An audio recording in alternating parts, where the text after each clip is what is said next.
সাভার বাজার bus stand থেকে যুক্ত হয়েছিলেন আমাদের প্রতিনিধি কামরুজ্জামান। তিনি জানাচ্ছিলেন সেখানের আজকের দিনের বাজার পরিস্থিতি। এদিকে লক্ষ্মীপুরে সরকার নির্ধারিত দামে বিক্রি হচ্ছে না ডিম ও মুরগি। ব্যবসায়ীদের অভিযোগ, ডিম ও মুরগির বাজার এখনও সিন্ডিকেটের দখলে। এ বিষয়ে লক্ষ্মীপুর পৌর মুরগি বাজার থেকে বিস্তারিত জানিয়েছেন প্রতিনিধি মেহরাজ উদ্দিন রবিন।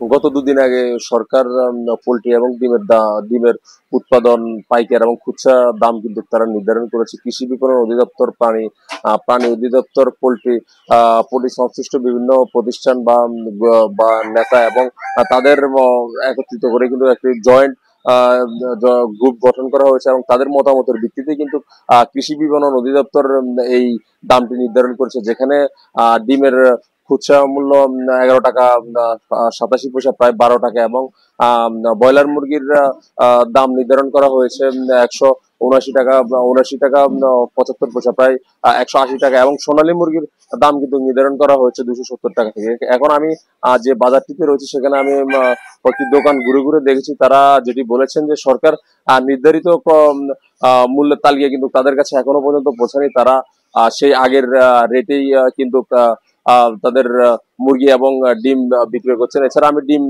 ব্যবসায়ীদের সাথে কথা বলেছি, তারা আমাকে যেমনটি বলেছেন যে তারা বর্তমানে সরকার যে নির্ধারিত ডিমের দামটি দিয়েছে তার চাইতে কিন্তু তাদের ক্রয় খরচ আরো বেশি তারা বলছেন, এবং তারা এটিও বলেছেন যে যদি বাজারে সিন্ডিকেটকে নিয়ন্ত্রণ করে তাহলে তারা ডিমের যে রেট সরকার নির্ধারণ করেছেন তারা সেই রেটে কিন্তু ডিম বিক্রি করতে পারবে না। এবং বর্তমান তারা এই অভিযোগটি করেছেন যে বাজার এখনো সিন্ডিকেটের দখলেই রয়েছে। এবং মুরগির ক্ষেত্রেও আমরা যেটি দেখেছি যে ব্রয়লার মুরগি এখনো প্রায় 190 থেকে 200 টাকায় বিক্রি হচ্ছে, এবং সোনালী মুরগির ক্ষেত্রেও সেটি অনেকটা একই রকম দেখা দিয়েছে, এবং 280 থেকে 300 টাকা পর্যন্ত সেটি বর্তমানে লক্ষ্মীপুরের বাজারগুলোতে বিক্রি হচ্ছে।